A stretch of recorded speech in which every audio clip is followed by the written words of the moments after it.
মাননীয় স্পিকার, আপনাকে ধন্যবাদ।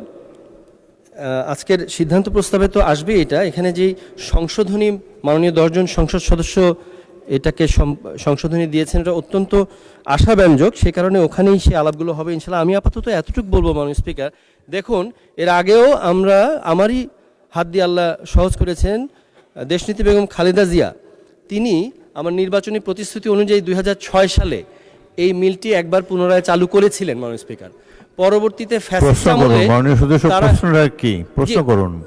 প্রশ্ন করুন। জি মাননীয় স্পিকার, ওই প্রশ্নটা জাস্ট 2 সেকেন্ড মাননীয় স্পিকার। তো ঘটনা হচ্ছে কি, ফ্যাসিস্ট আমলে তারা এটা আবার লস করে বন্ধ করেছে। তো আমি মাননীয় মন্ত্রী মহোদয়কে এটা অনুরোধ করব যে এরকম কি সুযোগ আছে যে আমাদেরকে একটু অ্যাকাউন্টেবল করুন। আমরা যেরকম উপজেলা প্রশাসনের ওখানে আমরা মুখ্য উপদেষ্টা আছি, তো এই ধরনের মিলগুলো আমরা চালু করব আর ভিতরের ব্যুরোক্রেসি বা অন্যান্য কোনো সমস্যার কারণে এটা বারবার বন্ধ হবে, এটা তো হয় না।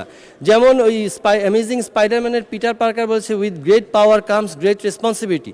তো আমরা বলতে চাই, আমরা এটা পাওয়ার মনে করি না, আমরা এটা দায়িত্ব মনে করি। With great responsibility comes great accountability. তো আমাদেরকেও এই মিলগুলো চালু হওয়ার পরে আমরা যে বারবার কষ্ট করে সরকার চালু করছে, এখানে কি আমাদেরকেও যারা জনপ্রতিনিধি আছি তাদেরকে এটা তদারকির জন্য যাতে এটা আবারও লস না করে সে ব্যাপারে আমরা কোনো ভূমিকা রাখতে পারি, সেখানে সম্পৃক্ত করা যায় কিনা। ধন্যবাদ মাননীয় স্পিকার।